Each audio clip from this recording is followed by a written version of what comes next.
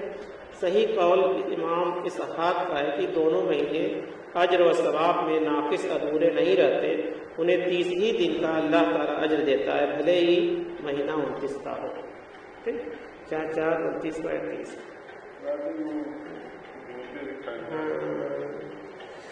ابن عمر رضی اللہ عنہ روایت کرتے ہیں کہ نبی کریم صلی اللہ علیہ وسلم نے فرمایا کہ ہم لوگ امی قوم ہیں، نہ لکھنا جانتے ہیں نہ حساب کتاب کرنا، مہینہ کبھی اتنے دنوں کا ہوتا ہے اور کبھی اتنے دنوں کا، یعنی ایک مرتبہ اشارہ کر کے 29 بتایا اور دوسری مرتبہ 30 بتایا۔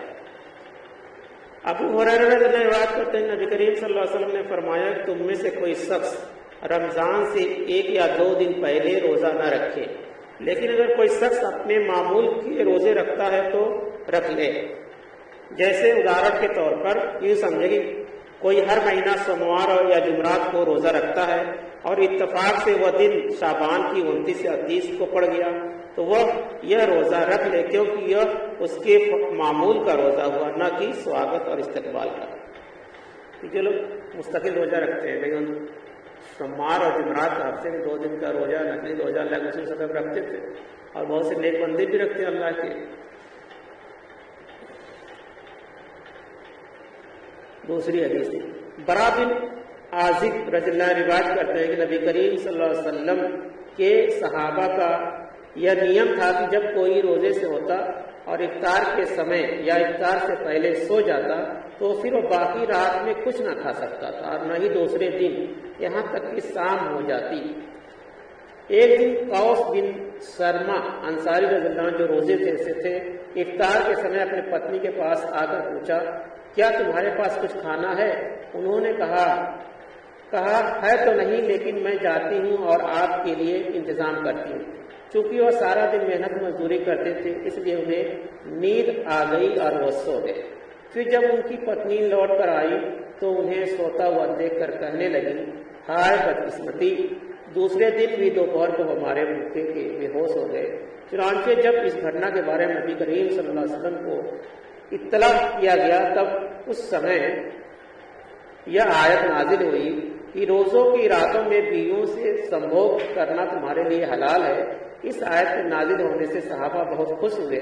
پھر یہ بھی آیت نازل ہوئی کہ راتوں کو کھاؤ پیو یہاں تک کہ سفید دھاری سیاہ دھاری سے نمایاں نظر آ جائے۔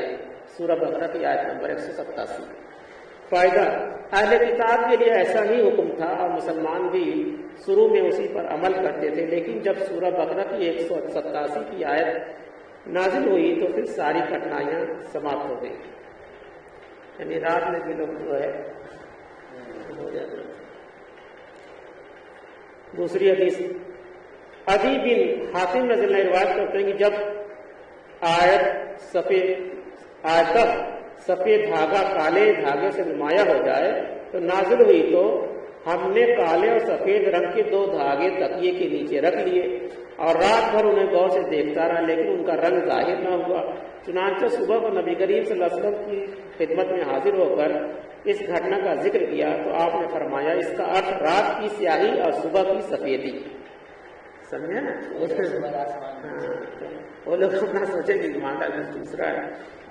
فائدہ سفید دھاری سے مراد صبح صادق ہے اور کالی دھاری سے مراد صبح کاذب ہے۔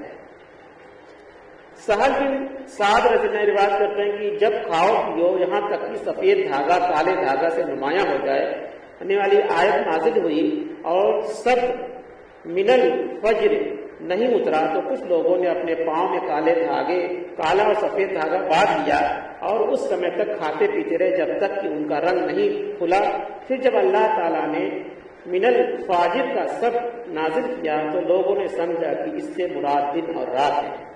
ٹھیک ہے، تو پہلے آج بھی جو ہے شیعوں کی یہ بات ہے کہ وہ اس لیے دیکھتے ہو جب ایک دم دکھائی نہیں دینے لگتا ہے، اندھیرا ایک دم ہو جاتا ہے، تب وہ روزہ کھولتے ہیں اور اسی طرح سے صبح میں بھی سحری دیر تک کرتے ہیں، سفید بھی نہ ہو جائے۔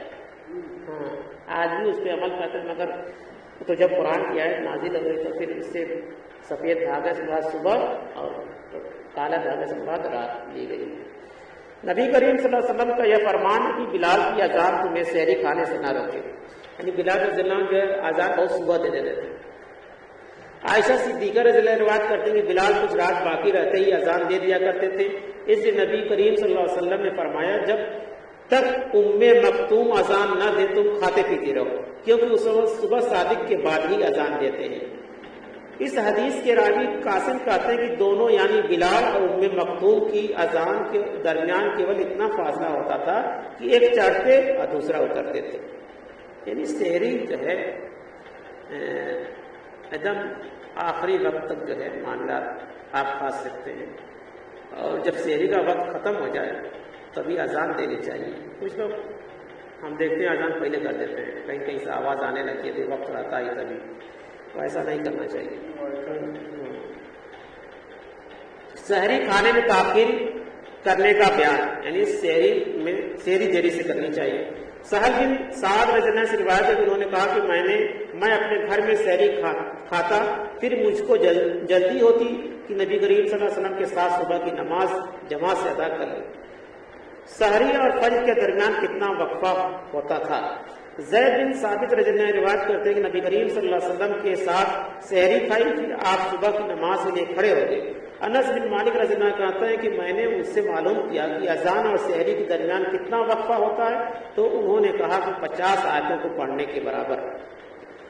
سمجھا، یعنی سحری اور اذان کے بیچ 50 آیتیں کا وقفہ ہونا چاہیے۔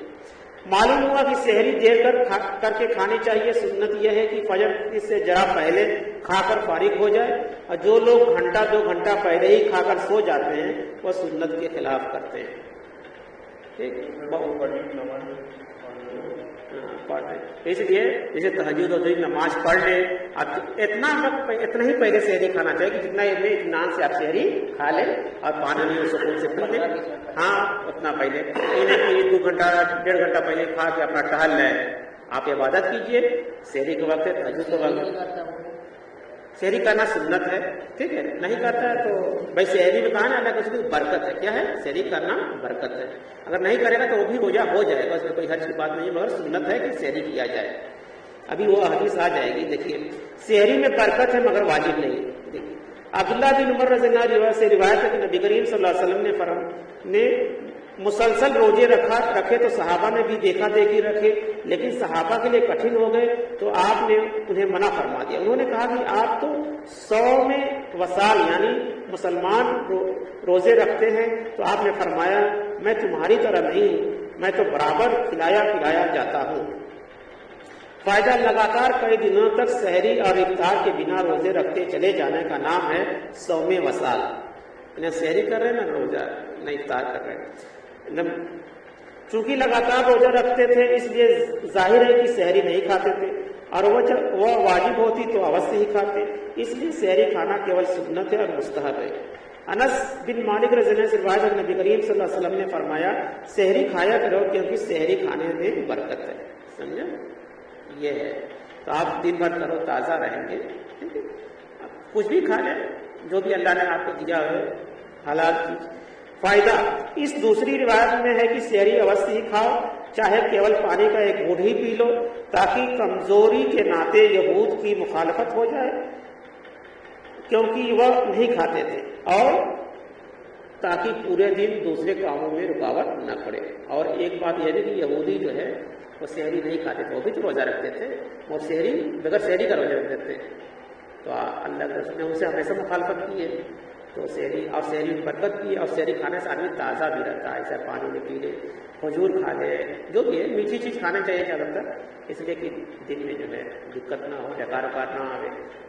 اللہ تعالیٰ سے دعا ہے کہ ہم لوگ اس حدیث کا عمل کرنے کی توفیق عطا فرمائے۔ آمین سبحان اللہ وبحمدہ، سبحان اللہ وبحمدہ، نشہد ان لا الہ الا اللہ، نستغفرک ونتوب الیک۔